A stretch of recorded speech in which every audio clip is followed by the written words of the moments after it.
నమస్తే, welcome to BCT news. నేను కళ్యాణి. వార్తల్లో ముందుగా హెడ్లైన్స్.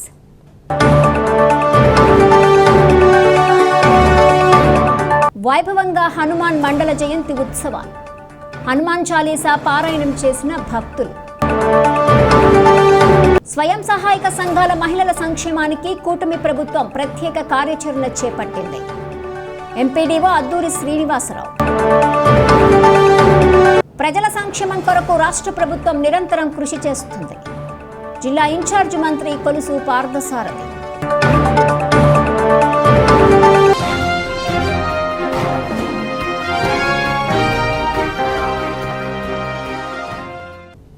ప్రజల సంక్షేమం కొరకు రాష్ట్ర ప్రభుత్వం నిరంతరం కృషి చేస్తుందని జిల్లా ఇన్ఛార్జ్ మంత్రి, రాష్ట్ర సమాచార, పౌర సంబంధాల, గృహ నిర్మాణ శాఖల మంత్రి కొలుసు పార్థసారథి అన్నారు. రాష్ట్ర ముఖ్యమంత్రి సహాయ నిధి నుంచి విడుదలైన నగదును బాధిత కుటుంబాలకు పర్చూరు శాసనసభ్యులు క్యాంప్ కార్యాలయంలో చెక్కుల రూపంలో జిల్లా ఇన్ఛార్జ్ మంత్రి పార్థసారథి, శాసనసభ్యులు ఏలూరి సాంబశివరావు చేతుల మీదుగా పంపిణీ చేశారు. ప్రజలంతా ఆరోగ్యంగా ఉండాలని జిల్లా ఇన్ఛార్జ్ మంత్రి పార్థసారథి అన్నారు. పర్చూరు నియోజకవర్గంలోని వివిధ కారణాలతో అనారోగ్యానికి గురైన 43 మంది బాధితులు పర్చూరు శాసనసభ్యులు ఏలూరి సాంబశివరావును కలిసి అభ్యర్థించారన్నారు. పర్చూరు శాసనసభ్యుల సిఫార్సులను పరిగణలోనికి తీసుకున్న రాష్ట్ర ముఖ్యమంత్రి నారా చంద్రబాబు నాయుడు తక్షణమే సీఎం సహాయ నిధి నుంచి 28.85 లక్షల నిధులను విడుదల చేశారన్నారు. అనారోగ్యంతో బాధపడుతున్న వారంతా వెంటనే కోలుకోవాలని ఆయన ఆకాంక్షించారు. వారి కుటుంబాలు సుభిక్షంగా ఉండాలని ఆయన కోరారు. ఈ కార్యక్రమంలో స్థానికులు తదితరులు పాల్గొన్నారు. బాపట్ల జిల్లాలో ఎస్ఎస్సి పబ్లిక్ అడ్వాన్స్ సప్లిమెంటరీ పరీక్షలను మరియు వొకేషనల్ పరీక్షలను పకడ్బందీగా నిర్వహించడానికి చర్యలు తీసుకోవడం జరిగిందని జిల్లా కలెక్టర్ జె వెంకటమురళి అన్నారు. జిల్లాలో ఎస్ఎస్సి అడ్వాన్స్ సప్లిమెంటరీ పరీక్షలు ఈ నెల 19వ తేదీ నుండి 28వ తేదీ వరకు జరుగుతాయని జిల్లా కలెక్టర్ పేర్కొన్నారు.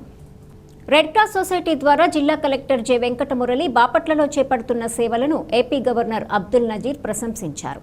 సభ్యత్వ నమోదులో రాష్ట్రంలోనే బాపట్ల జిల్లాను అగ్రగామిగా నిలిపినందుకు బాపట్ల జిల్లా కలెక్టర్ జె వెంకటమురళికి అవార్డు, పతాకాన్ని ఏపీ గవర్నర్ అబ్దుల్ నజీర్ ప్రదానం చేశారు. ఏపీ రాజ్భవన్లో గవర్నర్ అబ్దుల్ నజీర్ చేతుల మీదుగా జిల్లా కలెక్టర్ వెంకటమురళి అవార్డును అందుకున్నారు. గడిచిన ఏడాది కాలంలో బాపట్ల జిల్లాలో 1200 మందిని రెడ్ క్రాస్ సభ్యులుగా చేర్పించారు. జిల్లాకు 12 లక్షల సొమ్మును సభ్యత్వ నమోదుతో రెడ్ క్రాస్ సంస్థకు ఆర్థిక వనరులను పెంచారు. అలాగే వివిధ సేవా కార్యక్రమాలు నిర్వహించడాన్ని గవర్నర్ ప్రత్యేకంగా అభినందించారు. ఇటీవల కృష్ణానది వరద విపత్తు సమయంలోనూ బాపట్ల జిల్లాలో ఎలాంటి ప్రాణహాని జరగకుండా ముందస్తు ప్రణాళికతో జాగ్రత్త చర్యలు తీసుకున్నారని ప్రశంసించారు. ఆ సమయంలో ప్రజలకు విశేషంగా సేవలందించినందుకు జిల్లా కలెక్టర్ను ప్రత్యేకంగా అభినందించారు. ఈ కార్యక్రమంలో జిల్లా నుంచి red cross society chairman Narayana Bhattu తదితరులు పాల్గొన్నారు. స్వయం సహాయక సంఘాల మహిళల సంక్షేమానికి కూటమి ప్రభుత్వం ప్రత్యేక కార్యాచరణ చేపట్టిందని ఎంపీడీఓ అద్దూరి శ్రీనివాసరావు అన్నారు. విద్యుత్ శాఖపై వైసీపీ అధినేత జగన్మోహన్ రెడ్డి చేసేవన్నీ తప్పుడు ప్రచారాలని ఇంధన శాఖ మంత్రి గొట్టిపాటి రవికుమార్ మండిపడ్డారు. తన క్యాంప్ కార్యాలయంలో మంత్రి ఏర్పాటు చేసిన విలేకరుల సమావేశంలో ఆయన ప్రసంగించారు. యాక్సిస్ బ్రూక్ఫీల్డ్ కంపెనీతో కూటమి ప్రభుత్వం చేసుకున్న విద్యుత్ ఒప్పందాలపై అవినీతి సొమ్ముతో ఏర్పాటు చేసిన సాక్షి మీడియాను అడ్డం పెట్టుకుని జగన్మోహన్ రెడ్డి తప్పుడు ప్రచారం చేస్తున్నారని మంత్రి ఆగ్రహం వ్యక్తం చేశారు. వైసీపీ ప్రభుత్వంలో సెకీ నుంచి 2.49కి విద్యుత్ కొనుగోలు చేశామనేది పచ్చి అబద్ధమని మంత్రి గొట్టిపాటి పేర్కొన్నారు. ట్రాన్స్మిషన్ లాసెస్, ఇతర ఖర్చులన్నీ కలిపితే 5 రూపాయలపైనే ఖర్చు చేయాల్సి వస్తుందని మంత్రి వివరించారు. రాష్ట్ర ప్రయోజనాల కోసం కూటమి ప్రభుత్వం చేసుకున్న ఒప్పందాలపై జగన్ అనవసర రాద్ధాంతం చేస్తున్నారని మండిపడ్డారు. అత్యధిక విద్యుత్ వినియోగం జరిగే సమయంలో ఒత్తిడిని తట్టుకునేందుకు, ప్రజలకు నిరంతరాయ విద్యుత్ అందించేందుకు యాక్సిస్ బ్రూక్ఫీల్డ్ ఒప్పందాలు ఎంతో ఉపయోగపడతాయని మంత్రి స్పష్టం చేశారు. ఈ ఒప్పందాలతో రాయలసీమ ప్రాంతంలో 400 మెగావాట్ల విద్యుత్ ఉత్పత్తితో పాటు రాష్ట్ర యువతకు ఉద్యోగ, ఉపాధి అవకాశాలు లభిస్తాయని ఆయన పేర్కొన్నారు. రాష్ట్ర ప్రభుత్వం చేసుకున్న ఈ ఒప్పందం ద్వారా పీక్ అవర్స్లో కూడా యూనిట్ ₹4.60కే విద్యుత్ దొరుకుతుందని స్పష్టం చేశారు. గత ప్రభుత్వ హయాంలో రాజస్థాన్ సెకీతో చేసుకున్న ఒప్పందంతో డిస్కంలు, ట్రాన్స్కో, జెన్కోలు సర్వనాశనమయ్యాయని తెలిపారు. అవినీతి సొమ్ముతో ఏర్పడ్డ సాక్షి మీడియాను అడ్డం పెట్టుకుని జగన్మోహన్ రెడ్డి కూటమి ప్రభుత్వంపై నిందలు వేస్తూ విష ప్రచారం చేస్తున్నారని ఇంధన శాఖ మంత్రి గొట్టిపాటి రవికుమార్ పేర్కొన్నారు. జగన్ అవినీతి చర్యలు, అనాలోచిత నిర్ణయాలతో తీవ్రంగా నష్టపోయిన విద్యుత్ రంగాన్ని మరలా గాడిన పెట్టేందుకు కూటమి ప్రభుత్వం అన్ని రకాల చర్యలు చేపడుతుందని వివరించారు. కూటమి ప్రభుత్వం ఏర్పడిన మొదటి రోజు నుంచే రాళ్లు వేసే కార్యక్రమాన్ని చేపట్టారని మండిపడ్డారు. రాష్ట్ర ప్రయోజనాల కోసం చేసే మంచి పనులపై, జగన్ అండ్ కో చేసే అసత్య ప్రచారాలపై ప్రజలు కూడా అప్రమత్తంగా ఉండి ఆలోచించాలని విజ్ఞప్తి చేశారు. గత ప్రభుత్వంలో జరిగిన నష్టాన్ని భర్తీ చేసేందుకు అనేక చర్యలు చేపడుతున్నామని పేర్కొన్నారు. ఏదేమైనా అత్యధిక వినియోగ సమయంలో ప్రజలకు ఇబ్బందులు లేకుండా చేసేందుకు రాష్ట్రంలో రైతులు, యువతకు లబ్ధి కలిగించేందుకు విద్యుత్ ఒప్పందాలను చేసుకుంటున్నట్లు మంత్రి గొట్టిపాటి వివరించారు. ఆంధ్ర రాష్ట్ర ప్రభుత్వం పూర్తి మద్దతు ఉంది. ఇటీవల ఆంధ్ర రాష్ట్ర పర్యటనకు వచ్చిన మోడీ గారికి కూడా, ప్రధానమంత్రి మోడీ గారికి కూడా మన కూటమికి సంబంధించిన నాయకులు, మన ముఖ్యమంత్రి వర్యులు నారా చంద్రబాబు నాయుడు గారు కానీ, అదేవిధంగా పవన్ కళ్యాణ్ గారి, అదేవిధంగా మన లోకేష్ గారు కూడా పూర్తి మద్దతు ఇస్తామని చెప్పి తెలియజేశారు. కేంద్ర ప్రభుత్వం మోడీ గారి నాయకత్వంలో ఏ నిర్ణయం తీసుకున్నా సరే మన రాష్ట్ర ప్రభుత్వం, రాష్ట్ర ప్రజలు కూడా పూర్తిగా మోడీ గారి నిర్ణయానికి పూర్తి మద్దతు ఇస్తామని చెప్పి తెలియజేసి ఆ రోజు చెప్పడం జరిగింది. అది ఖచ్చితంగా మద్దతు ఇస్తాం. అదే కాకుండా ముఖ్యమైన విషయం ప్రజల దృష్టికి తీసుకురావాలి, ఆంధ్ర రాష్ట్ర ప్రజల దృష్టికి. ఎందుకంటే ఇటీవల కాలంలో పదే పదే సాక్షి పత్రికను అడ్డం పెట్టుకొని తప్పుడు రాతలన్నీ కూడా రాస్తూ ఉన్నారు. ముఖ్యంగా మొన్న మధ్య యాక్సిస్ బ్రూక్ ఫీల్డ్ తోటి రాష్ట్ర ప్రభుత్వం ఒక పీపీఏ అయింది మన ఎస్బిటిసిఎల్ నుంచి. దాన్ని తప్పుడు రాతలతోటి ప్రజలను తప్పుదోవ పట్టిస్తూ ఉన్నారు. దాని గురించి పూర్తిగా ప్రజలకు తెలియజేయాల్సిన అవసరం ఉంది కనుక మీ ద్వారా ముందుకు వస్తూ ఉన్నాము. యాక్సిస్ అను బ్రూక్ ఫీల్డ్ కలిపి మనం రాయలసీమ ప్రాంతంలో దాదాపు 400 మెగావాట్లు మనం ₹4.60 పీపీఏ చేసామన్నమాట. ఇది పీక్ అవర్స్ని, దాని పీక్ అవర్స్ అంటే మనకు పొద్దున పూట 6 నుంచి 10 దాకా, అట్లనే సాయంత్రం పూట 6 నుంచి 10 దాకా మనం పీక్ అవర్స్ అంటాము. అక్కడ విపరీతమైన పవర్ షార్టేజ్ ఉండటం వల్ల మనం చాలా పెద్ద ఎత్తున బయట పర్చేజ్ చేస్తూ ఉంటాం అనమాట. ఎక్కువ రేటుతో పర్చేజ్ చేస్తూ ఉంటాం పవర్. గత ప్రభుత్వం ఇదే పీపీఏని, యాక్సిస్కి సంబంధించిన పీపీఏని ₹5 పైచీలకు డబ్బులతో, 12 పైసలు పైన పైచీలకు పంపిస్తే మనం దాన్ని మళ్ళీ వాళ్ళతో మాట్లాడి, ఎవరితో యాక్సిస్ వాళ్ళతో కానీ బ్రూక్ ఫీల్డ్ వాళ్ళతో పిలిచి వాళ్ళతో మాట్లాడి మాకు ఇంత పవర్ ఇవ్వాలి, దాదాపు మేము ₹4.60 మాత్రమే చేయగలుగుతామని చెప్పి మనం పీక్ అవర్స్ని డిమాండ్ని మీట్ కావటం కోసం మనం ఈ ప్రయత్నం చేసాం. ₹4.60 ఇచ్చాము. దాన్ని సాక్షిలో పదే పదే తప్పుడు వార్తలు రాయటం కాకుండా వాళ్ళ మనుషుల చేత, వాళ్ళ అభివాళ్ళ చేత కూడా, అందరి చేత కూడా తప్పులు ప్రచారం చేపిస్తూ ఉంది. గతంలో కూడా మీరు చూసి ఉంటారు, 19 నుంచి 24 దాకా వాళ్ళు ఈ విద్యుత్ వ్యవస్థను సర్వనాశనం చేశారు. ₹1,29,000 కోట్లు పైచిలకు అప్పులు చేసేసి భారాలను వేసేసి వెళ్ళిపోయారు. పోయినసారి కూడా ఇట్లానే షార్ట్ పవర్ పర్చేసెస్ ద్వారా దాదాపు ఒక సంవత్సరంలోనే 10,000 కోట్ల పైన ఖర్చు పెట్టారు. మనం ఇట్లాంటివన్నీ కూడా ఖర్చు రాకూడదు, ప్రజల మీద భారం పడకూడదు. మనం మిగులు విద్యుత్ తోటి రాష్ట్రాన్ని వాళ్ళకి అప్పచెబితే ఈ రాష్ట్రంలో 9 సార్లు విద్యుత్ ఛార్జీలు పెంచడమే కాకుండా మళ్ళీ విపరీతమైన అప్పులు చేసి భారాన్ని ప్రజల మీద వేసి వెళ్ళారు. పోయినసారి మీకు చెప్పాను, 19 నుంచి 24 మధ్యలో దాదాపు ఎఫ్పీపీఏ ఛార్జెస్ దాదాపు 20,000 కోట్లు చేసి వెళ్ళారు. అది ఇప్పుడు ప్రజల మీద భారం పడుతున్న సంగతి కూడా మనందరికీ తెలిసింది. దాన్ని కూడా మేమేదో కరెంటు బిల్లులు పెంచామని చెప్పి తప్పుడు ప్రచారం చేసి మా మీద బురద జల్లే ప్రయత్నం చేశారు. ఒకసారి దాన్ని తిప్పికొట్టాము. పదే పదే వాళ్ళు ధర్నాలు పెట్టడం, అసెంబ్లీలో క్వశ్చన్లు వేయటం చేస్తే దాన్ని అసెంబ్లీలో కూడా దీటైన సమాధానం చెప్పామన్నమాట. మా ప్రభుత్వం అధికారంలోకి వచ్చిన తర్వాత ₹1 కూడా కరెంట్ ఛార్జీలు పెంచలేదు. రాబోయే రోజుల్లో కరెంట్ ఛార్జీలు పెంచకుండా ఉండటం కోసం చేసే ప్రయత్నం చేస్తూ ఉన్నాం అన్ని విధాలా. అదే కాకుండా వీలైతే ముఖ్యమంత్రి గారు అయితే కరెంటు ఛార్జీలు తగ్గించాలని కూడా చెప్పే భాగంలోనే ఈ యాక్సిస్ బ్రూక్ ఫీల్డ్కి సంబంధించిన మనం పీపీఏ చేసుకోవడం జరిగిందనమాట. మీరు ఒకసారి చూడండి, గమనిస్తే వాళ్ళు 2022 నవంబర్లో ₹5.12 ఇదే పీపీఏ జగన్ గవర్నమెంట్ పీపీఏ చేసుకున్నారు. పీపీఏకి పంపించారు, ప్రపోజల్ పంపిస్తే మనం దాన్ని వెనక్కి తెప్పించి, మన ప్రభుత్వం అధికారంలోకి వచ్చిన వెనక్కి తెప్పించి పూర్తిగా స్టడీ చేసి అంత కాదని చెప్పి మనం ₹4.60 చేసుకొని solar, wind plus battery storage ఏంటంటే పగలపూట తయారయ్యే సోలార్ని కానీ విండ్ కానీ వీటన్నిటిని కూడా బ్యాటరీలో స్టోరేజ్ చేసి దానికి పీక్ అవర్స్ అంటే మనకు సాయంత్రం పూట ఎప్పుడైతే కరెంటు ఎక్కువ రూపాయలతో కొంటామో ఆ టైంలో మనం ఈ బ్యాటరీలో స్టోర్ చేసిన పవర్ని మనకి అందించాలనేదే దీని పీపీఏ అగ్రిమెంట్ అనమాట. వాళ్ళు గతంలో మీరు ఒకసారి గమనిస్తే వాళ్ళు యావరేజ్గా ₹9.30 పైన పవర్ని కొనుగోలు చేశారు. ఒక్క పీక్ అవర్స్లో పవర్ వాళ్ళు ₹9.38 పవర్ కొనుగోలు చేశారు.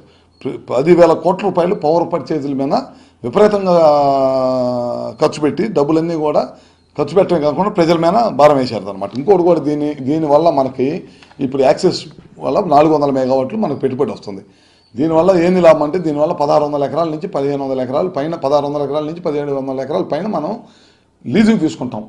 రైతుల దగ్గర ఒక్కొక్క రైతుకి ఎకరాకి 31,000 రూపాయలు కౌలు రైతులు కట్టే కార్యక్రమం చేస్తాం. ప్రతి 2 సంవత్సరాలకు 3 సంవత్సరాలకు మనం ఇంతని మళ్ళీ పెంచుకుంటూ వెళ్ళిపోతాం అన్నమాట. రైతులకు కూడా 5% 10% మనం పెంచుతాం ప్రతి సంవత్సరం కూడా. ప్రతి 5 సంవత్సరాలకు 2 సంవత్సరాలకు ప్రతిసారి పెంచుకుంటూ వెళ్తుంటాం. అది కాకుండా రాష్ట్ర ప్రభుత్వానికి జిఎస్టీ, దీని ద్వారా 9% జిఎస్టీ వచ్చింది ఇది మన ప్రభుత్వానికి. అదే కాకుండా ఎంప్లాయ్మెంట్, మన యువతకి ఎంప్లాయ్మెంట్ వచ్చింది. ఇది కాకుండా ఎనర్జీ సెక్యూరిటీ 400 మెగావాట్లు మన రాష్ట్రంలోనే మన దగ్గరే పవర్ తయారైంది. మన రాష్ట్రంలో పెట్టుబడులు వస్తున్నాయి, యువతకు ఉద్యోగం వస్తుంది, రైతులకి కౌలు వస్తుంది.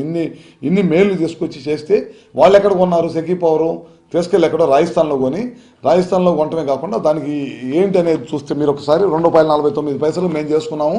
ఆ రోజు మీరు పెద్దగా గొడవ పెట్టారు మీ కూటమి ప్రభుత్వం. ఇవాళ మళ్ళీ మీరు ఎట్లా చేసుకున్నారని అడుగుతున్నారు. ₹2.49 చేసుకున్నారు, ప్లస్ 7 పైసలు మన సెకీ కమిషన్ ఇస్తున్నారు. డ్యూటీ, బీసీ డ్యూటీ కానీ ప్లస్ జిఎస్టీ కానీ ఇవన్నీ కలుపుకుంటే ₹3.05 నుంచి ₹3.10 పైన పడుతుంది. ఇది కాకుండా ఐఎస్టీఎస్ ఛార్జెస్ పడుతున్నాయి, మళ్ళీ లైన్ అక్కడి నుంచి ఐఎస్టీఎస్ ఛార్జెస్ పడుతున్నాయి. ఇవి మళ్ళీ ₹1.5 పైన పడతాయి. ఇవి కాకుండా మళ్ళీ మనకి అక్కడి నుంచి ఇక్కడ దాకా, రాజస్థాన్ నుంచి ఇక్కడ దాకా వచ్చే ట్రాన్స్మిషన్ లాసెస్ ఉంటాయి. ఇవన్నీ చూసుకుంటే ₹5 పైచీలకు పైన పడుతుంది అనమాట. ఇది కూడా ఏంది? డే టైం పవరే. ఇది ఓన్లీ పగలపూట ఇచ్చే పవరు. 4 గంటల నుంచి 5 గంటలు మాత్రమే ఈ పవర్ వస్తుంది. ఈ పవర్లో ప్రొడ్యూస్ అయ్యే పిఎల్ఎఫ్ కానీ ఇవన్నీ చూసుకుంటే ఒకసారి చూస్తే మనకు పిఎల్ఎఫ్ చూస్తే ఓన్లీ 20% మాత్రమే సోలార్ ద్వారా మనకి పిఎల్ఎఫ్ వచ్చింది. ఇది ఇప్పుడు మనం బ్రూక్ ఫీల్డ్ యాక్సెస్ ద్వారా 60% అబోవ్ ఇవ్వాలి పిఎల్ఎఫ్ అనేది మనం ఖచ్చితంగా దీని రూల్స్లో పెట్టాము.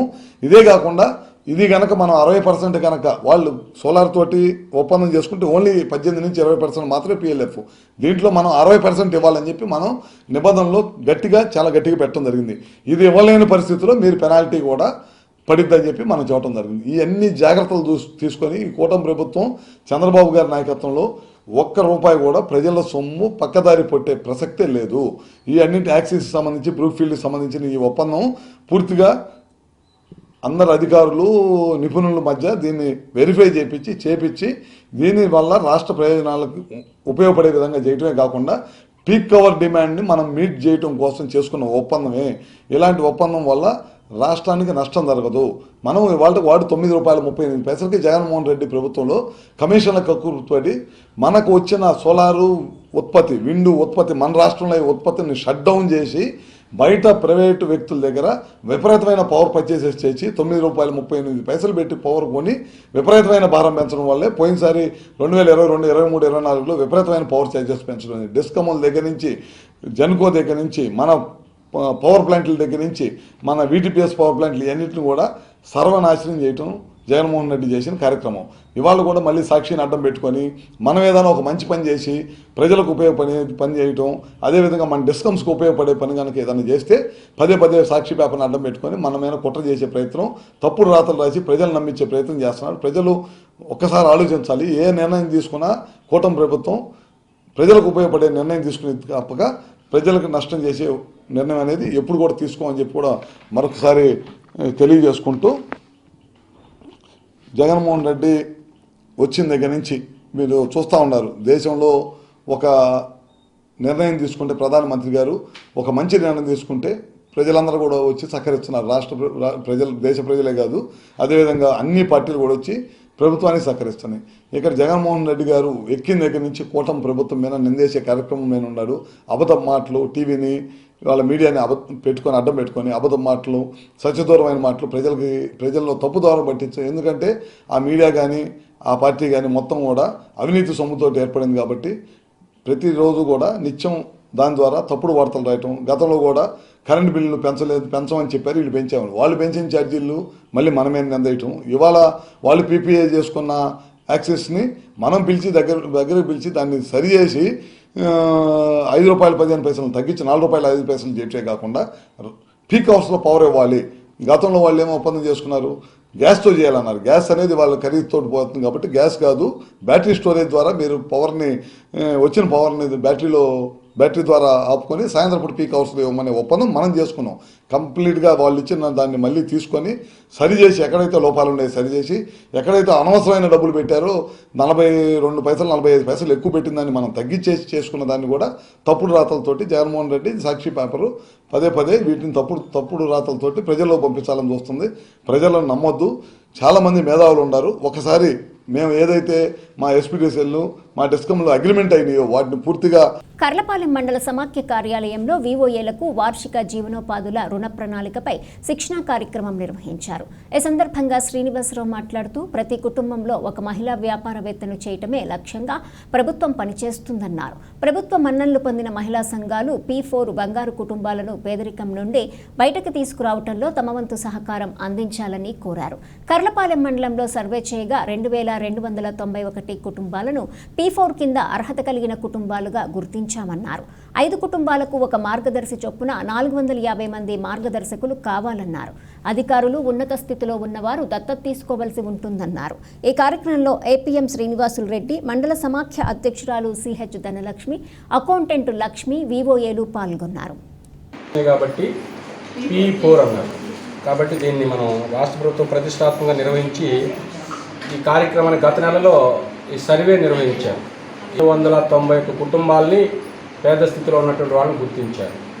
ఈ సర్వే ముఖ్య ఉద్దేశం ఏంటంటే 10% ఉన్నత స్థితిలో ఉన్నటువంటి వాళ్ళు, 20% లో స్థితిలో ఉన్నటువంటి వాళ్ళని గుర్తించి ఈ సర్వే నిర్వహించడం జరిగింది. దీనికి సంబంధించి కర్లపాలెం మండలంలో 2291 కుటుంబాలను గుర్తించారు. ఇది ఒక మార్గదర్శి తీసుకోవాలి.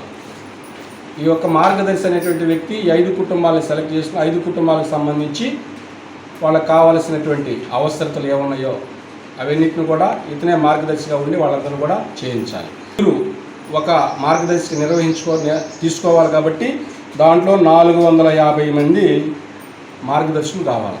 కాబట్టి మనందరం కూడా దీనికి సంబంధించి రాజకీయ నాయకులు, అధికారులు, ప్రజలు, ఉన్నత స్థితిలో ఉన్నటువంటి వాళ్ళు, అదేవిధంగా రిటైర్డ్ అయినటువంటి వాళ్ళందరూ కూడా ఈ మార్గదర్శులుగా ఉండి ఈ యొక్క దత్తత తీసుకోవాలి. దత్తత తీసుకొని వాళ్ళకి కావాల్సినటువంటి సపోజ్ ఆధార్ కార్డు ఉండదు, వాడు ఎలా తీసుకొచ్చుకోవాలో తెలియదు. వాళ్ళ ఇంట్లో పిల్లవాడు చదువుకొని ఉంటాడు, తర్వాత వాడికి ఎంప్లాయ్మెంట్ చేయించాలి, వాళ్ళకి తెలియదు ఎలా పోవాలి, ఎక్కడ చేయాలి, ఏం చేయాలి.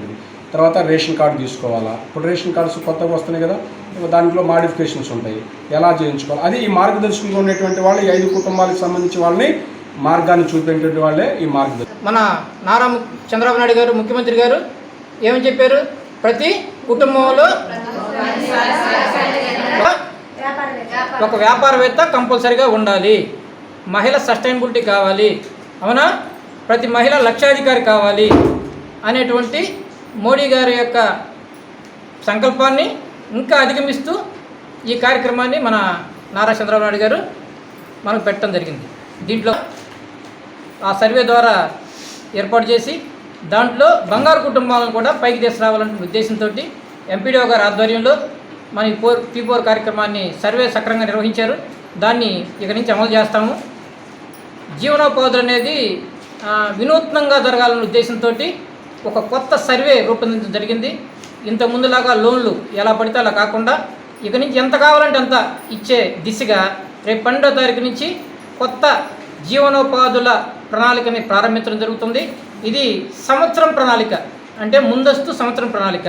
వాళ్ళు ఏ నెలలో ఏ వ్యక్తికి ఎంత కావాలనేది ముందుగానే గుర్తించి దానికి సంబంధించినటువంటి MCPలు తయారు చేసి ఎలా వాళ్ళకి శ్రేణి ద్వారానా, ఉన్నత ద్వారానా, బ్యాంక్ ద్వారానా, మన పొదుపుల ద్వారానా అనేది యాక్షన్ ప్లాన్ ద్వారా మనం నమోదు చేసి వారికి దాదాపు 1,00,000 నుంచి 50 లక్షల వరకు కూడా ఒక మహిళకు రుణం ఇచ్చేటువంటి ప్రణాళిక రూపమైనటువంటి విధంగా రూపొందించడం జరుగుతుంది. పాకిస్తాన్లోని ఉగ్రస్థావరాలను మట్టుపెట్టిన ఆపరేషన్ సింధూర్ నాయకత్వం వహించిన మహిళా పైలట్లకు జయహో నీరాజనాలని బీజేపీ పార్టీ జిల్లా నాయకులు షేక్ కరీముల్లా అన్నారు. కర్లపాలెం టీడీపీ పార్టీ కార్యాలయంలో సమావేశం నిర్వహించారు. ఈ సందర్భంగా కరీముల్లా మాట్లాడుతూ ఉగ్రవాదాన్ని ఎదుర్కోవటానికి ప్రధాని నరేంద్ర మోడీ నాయకత్వంలో భారత ప్రభుత్వం చేపట్టిన ఆపరేషన్ సింధూర్కు ప్రపంచ దేశాలు స్వాగతించడం మంచి పరిణామమన్నారు. ఉగ్రవాదాన్ని ఎదుర్కోవటానికి భారత ప్రభుత్వం చేసే ప్రతి ప్రక్రియకు ప్రజలంతా ఎల్లప్పుడూ తోడుండాలని కోరారు. ఈ కార్యక్రమంలో టీడీపీ పార్టీ మాజీ మండల అధ్యక్షులు Sammeta Nagendra Reddy, Indian people organisation Bhargavaram Indian పాల్గొన్నారు. ఆపరేషన్ సింధూర్ మనమందరం సంతోషకరమైన సందర్భం ఇది. రాత్రి మన సరిహద్దు ప్రాంతమైన POKలో జరిగిన దాడిని మనమందరం గర్వంగా మన మహిళా పైలట్ల నాయకత్వంలో జరిగిన ఈ దాడిని భారతదేశం విజయం సాధించిందని చెప్పి చెప్పుకోవాల్సిన సందర్భం ఇది. అక్కడున్న ఉగ్రవాదుల్ని కొన్ని వందల మందిని మట్టుపెట్టారు మన సైన్యం వెళ్ళి. కానీ వాళ్ళు మాత్రం ఆ దేశంలో ఏదో చుట్టుపడుతున్నారు 50 మంది చనిపోయారని చెప్పి. వాస్తవంగా అక్కడ వంద సంఖ్యలో చనిపోయారు. ఇది మన భారతదేశం గర్వించదగ్గ సందర్భం వచ్చింది. మన నరేంద్ర మోదీ గారు అదేవిధంగా ప్రపంచ దేశాలు కూడా ఉగ్రవాదుల్ని సమూల్యంగా మట్టుపెట్టినప్పుడే ప్రపంచ శాంతి అదేవిధంగా ప్రపంచ దేశాల అభివృద్ధి చెందుతాయనే భావం వ్యక్తం చేశారు. ఆ సందర్భాన్ని ఈ మోడీ గారు కూడా వాళ్ళని ప్రశంసిస్తూ ఈ దేశంలోనే కాదు ప్రపంచంలోనే ఉగ్రవాదుల్ని అంతం చేయాలి అనేది మన దేశం పాకిస్తాన్పై పోరాటం కొనసాగిస్తూ ఉంది. ఏలూరు కొత్త బస్టాండ్ సెంటర్ సమీపంలో శిథిలావస్థకు చేరిన జిల్లా గ్రంథాలయం భవనాన్ని పరిశీలించి ప్రజలకు అందుబాటులోకి తీసుకొస్తానని ఎంపీ పుట్టా మహేష్ కుమార్ అన్నారు. పాఠకులు ప్రజల విజ్ఞప్తి మేరకు ఎంపీ మున్సిపల్ కార్పొరేషన్ నిధులతో గ్రంథాలయం అభివృద్ధి చేస్తున్నట్లు పేర్కొన్నారు. గ్రంథాలయం అభివృద్ధికి ఎంపీ నిధుల నుంచి 50 లక్షలు కేటాయిస్తున్నట్లు ప్రకటించారు. నూతన భవనం నిర్మించే వరకు ప్రస్తుత భవనానికి మరమ్మతులు చేపట్టే అంశం పరిశీలించాలని అధికారులకు సూచించారు. పోటీ పరీక్షలకు సిద్ధమవుతున్న అభ్యర్థులను సమస్యలు అడిగి తెలుసుకున్నారు. మన ఏలూరు లైబ్రరీకి రావడం జరిగింది. ఈ లైబ్రరీ 85లో కట్టడం జరిగింది. అంతా పాడైపోయింది. బిల్డింగ్ కూడా ఇంకా ఎందుకు పనికిరాదు అనేది డిసిషన్కి వచ్చేసారు. బట్ పిల్లలు చదువుకోవడానికి ఇది ఒక్క బిల్డింగే ఉంది. ఇక్కడ ఎవరైనా వచ్చి చదువుకోవాలని లైబ్రరీలో ఉండే బిల్డింగ్లో ఇది ఒక్కటే ఉంది. మొన్న లోకేష్ గారు అనౌన్స్మెంట్ చేశారు. అన్ని కాన్స్టిట్యున్సీలో డిజిటల్ లైబ్రరీ పెట్టాలని డిసిషన్ తీసుకున్నారు. బట్ అది ఎప్పటికి వస్తుందో ఏంటో ఇంకా మనకి క్లారిటీ లేదు. కాబట్టి ఇదే లైబ్రరీని స్ట్రెంథనింగ్ మాడిఫై చేయడానికి ప్లానింగ్ చేస్తున్నాము. ఇవాళ ఆల్మోస్ట్ 1 crore నుంచి 1.5 crore మాడిఫై ప్లస్ స్ట్రెంథింగ్కి ఎంత ఎస్టిమేషన్ అవుతుందో మన ఆర్డీఓ గారికి చెప్పడం జరిగింది. అలాగే మున్సిపల్ కమిషనర్ గారితో కూడా మాట్లాడడం జరిగింది. ఇవాళ దీనికి కావాల్సిన నిధులన్నీ కూడా ఎంపీ ల్యాడ్స్ నుంచి అలాగే మున్సిపాలిటీ ఫండ్స్ నుంచి కూడా దీన్ని ఎట్లా మాడిఫై చేసి చేయగలుగుతామో చేస్తాం. స్ట్రెంథనింగ్ చేస్తాం. దీన్ని స్ట్రెంథనింగ్ చేసి బిల్డింగ్ పనికొచ్చేట్లు ఇంకొక 10-15 ఏళ్ళు మళ్ళీ పనికొచ్చేట్లు దాన్ని పిల్లలు చదువుకునేట్లు కుర్చీలు టేబుల్స్ ఇవన్నీ కూడా మళ్ళీ ఫ్రెష్గా చేసి దీన్ని లైబ్రరీని మళ్ళీ ఒక మాడిఫై చేసి తీసుకొని వస్తాం. ఇవాళ వచ్చే రోజుల్లో ఇంకొక 6-7 నెలల్లోనే పనులు అన్నీ కూడా మొదలుపెట్టి 6-7 నెలల్లోనే కంప్లీట్ చేయడానికి కూడా ఆర్డీఓ గారితో మాట్లాడాము. 100% ఇవాళ ఎంపీ ల్యాడ్స్లో నిధులు ఉన్నాయి. అలాగే మున్సిపాలిటీ కమిషనర్ గారి దగ్గర కూడా నిధులు ఉన్నాయి. 2 నిధులతో కలిపి ఈ బిల్డింగ్ని మాడిఫై చేసి స్ట్రెంథనింగ్ కూడా చేస్తామని అందరికీ తెలుపుతున్నాం. కర్లపాలెం సత్యసాయిబాబా మందిరంలో హనుమాన్ మండల జయంతి ఉత్సవాలలో భాగంగా హనుమంతునికి విశేష అభిషేకాలు పూజలు నిర్వహించారు. 12 సార్లు హనుమాన్ చాలీసా పారాయణం చేశారు. భక్తులకు తీర్థప్రసాదాలను పంపిణీ చేశారు. ఈ కార్యక్రమంలో తునుగుంట్ల లలితబాబు, పి వెంకట రంగారావు, రామ్మోహన్ రావు, చేబ్రోలు విజయలక్ష్మి, నాలం అనిత, సువర్చల, ఆలపాటి అనూష, పరమేశ్వరి, మువ్వల రాజేశ్వరి తదితరులు పాల్గొన్నారు.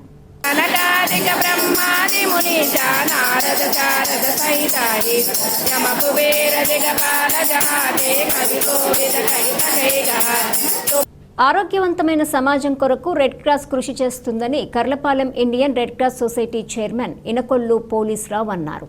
కర్లపాలెం రెడ్ క్రాస్ కార్యాలయంలో వ్యవస్థాపక దినోత్సవ వేడుకలు ఘనంగా నిర్వహించారు. రెడ్ క్రాస్ వ్యవస్థాపకులు హెన్రీ డునాట్ చిత్రపటానికి పూలమాల వేసి రెడ్ క్రాస్ లక్ష్యాలను వివరించారు. ఈ సందర్భంగా పోలీసురావు మాట్లాడుతూ యుద్ధంలో క్షతగాత్రులకు ప్రకృతి వైపరీత్యాల వలన దెబ్బతిన్న వారికి సహాయం చేయటమే రెడ్ క్రాస్ ప్రధాన లక్ష్యమన్నారు. ఈ కార్యక్రమంలో Karlapalem Indian red cross society ప్రతినిధులు M Paramananda Kumar, P Dhanunjayarao, B Rajesh, G Venkatreddy, V Babu తదితరులు పాల్గొన్నారు. మరి ఈనాడు దేశవ్యాప్తంగా రెడ్ క్రాస్ సొసైటీ చేస్తున్న సేవలని మరి ప్రజలందరూ చూస్తూ ఉన్నారు. ఎక్కడైతే అగ్ని ప్రమాదాలు జరుగుతూ ఉన్నాయో, విపత్తులు జరుగుతూ ఉన్నాయో వారందరి దగ్గరికి వెళ్ళి రెడ్ క్రాస్ సొసైటీ సేవలు అందిస్తూ ఉంది. మరి ప్రజలు ఈ వేసవి కాలంలో అప్రమత్తంగా ఉండాలి. ఎందుకంటే ఈ అగ్ని ప్రమాదాలు జరగడానికి వేసవి కాలంలో కరెంటు ద్వారా కానీ మరి పిల్లలు అగ్ని ద్వారా కానీ ఏదైనా ప్రమాదాలు జరిగే అవకాశం ఉంది. కాబట్టి వాటిని నివారించడానికి మనం కృషి చేయాలి. ప్రతి ఒక్క వ్యక్తి బాధ్యత తీసుకోవాలి. అలాగే ఈ రెడ్ క్రాస్ సొసైటీ సేవల్ని మీరు క్షుణ్ణంగా అర్థం చేసుకుని మరి ఆ సేవల్ని అనుభవించడానికి తోడ్పడాలి. ఈ సమాజంలో మీరు కూడా సభ్యత్వం తీసుకుని ప్రజాసేవ చేయడానికి, సమాజ సేవ చేయడానికి సభ్యులుగా చేరాలని కోరుకుంటూ మరి యుద్ధములో క్షతగాత్రులైన వారికి మరియు ప్రకృతి వైపరీత్యాల వలన మరి క్షతగాత్రులైన వారికి మెరుగైన వైద్యం అందిస్తూ ఆరోగ్యవంతమైన సమాజం కొరకు రెడ్ క్రాస్ ఎంతో కృషి చేస్తుంది. ఇది అంతర్జాతీయ స్వచ్ఛంద సేవా సంస్థ. ప్రపంచంలో అనేక దేశాల్లో, అన్ని దేశాల్లో దాదాపుగా ఉన్న అతిపెద్ద సేవా సంస్థ రెడ్ క్రాస్ సంస్థ. అలాంటి సంస్థలో మేమందరమే ఇక్కడ కర్లపాలెం మండలంలో ఉన్న పరమానంద కుమార్ గాని, ధనంజయరావు గారు గాని, వెంకటరెడ్డి గాని, నేను గాని, నాతో పాటు కొంతమంది మిత్రులు అందరము కలిసి ఇక్కడ సబ్ బ్రాంచ్ని ఏర్పాటు చేసుకుని ఈ మండలంలో పరిధిలో ఉన్న మరి ఏదన్నా మన పరమా గారు చెప్పినట్లుగా అగ్ని ప్రమాదస్తులకి మా వంతు మేముగా రెడ్ క్రాస్ తరపు నుంచి సహాయం అందిస్తున్నాము. మరి ఈ సందర్భంగా తెలియపరిచేది ఏందనగా మరి రెడ్ క్రాస్ జీవిత సభ్యత్వము 1100.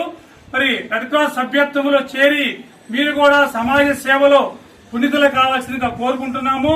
అందరూ కూడా ఈ రెడ్ క్రాస్ అనేది ఆ మానవ దృక్పథ సంబంధమైన సేవా సంస్థ.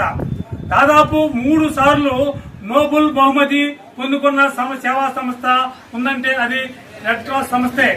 అలాంటి ఉన్నతమైన సంస్థలో మేము ఉంటూ మరి మా వంతుగా మేము ప్రజలకు కొంతవరకు అగ్ని ప్రమాదస్తులు కావచ్చు, ప్రకృతి వైపరీత్యాల్లో గాయం పడ్డవారి కావచ్చు అందిస్తున్నాము.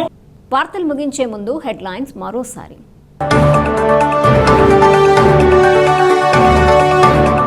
వైభవంగా హనుమాన్ మండల జయంతి ఉత్సవాలు. హనుమాన్ చాలీసా పారాయణం చేసిన భక్తులు. స్వయం సహాయక సంఘాల మహిళల సంక్షేమానికి కూటమి ప్రభుత్వం ప్రత్యేక కార్యాచరణ చేపట్టింది. ఎంపీడీఓ అద్దూరి శ్రీనివాసరావు. ప్రజల సంక్షేమం కొరకు రాష్ట్ర ప్రభుత్వం నిరంతరం కృషి చేస్తుంది. జిల్లా ఇన్ఛార్జ్ మంత్రి కొలుసు పార్థసారథి.